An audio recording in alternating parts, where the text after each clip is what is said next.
specializes in energy trading. In other words, he is a guy who explains what happens to oil in the markets. And boy, John Kilduff, are you the guy I want to talk to today? We've seen the markets get battered over the past couple of weeks with this coronavirus crisis. And then today, something happens between Russia and Saudi Arabia, where the price of oil goes through the floor, and that seems to have driven the even bloodier day on Wall Street today.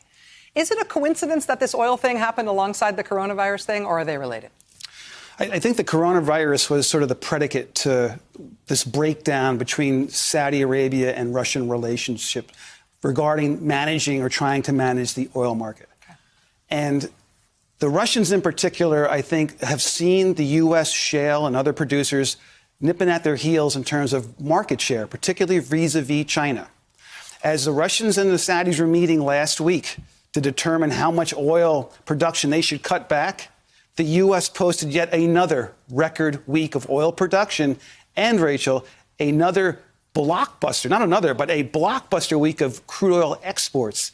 And one of the biggest factors in that number was a cargo of crude oil from the Gulf of Mexico that isn't the shale, light, sweet stuff that you hear about, but heavier, sour stuff that competes directly head-to-head with the kind of crude Russia sells to their main customer, China.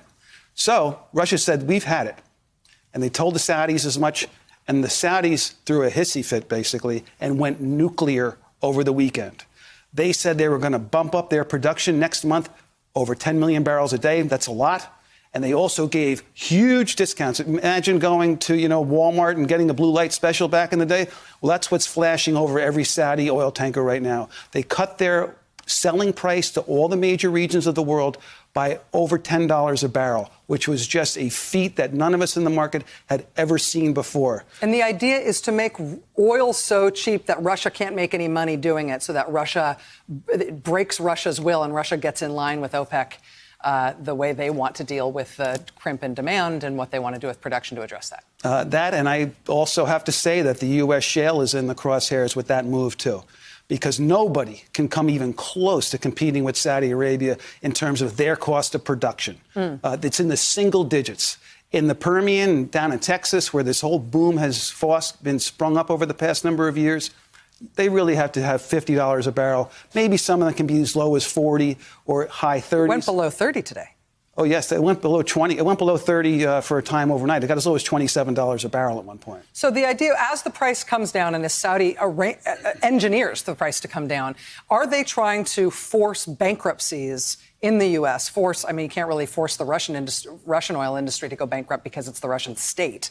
Are they trying to force producers out of the market, or are they just trying to change Russia's behavior, or both?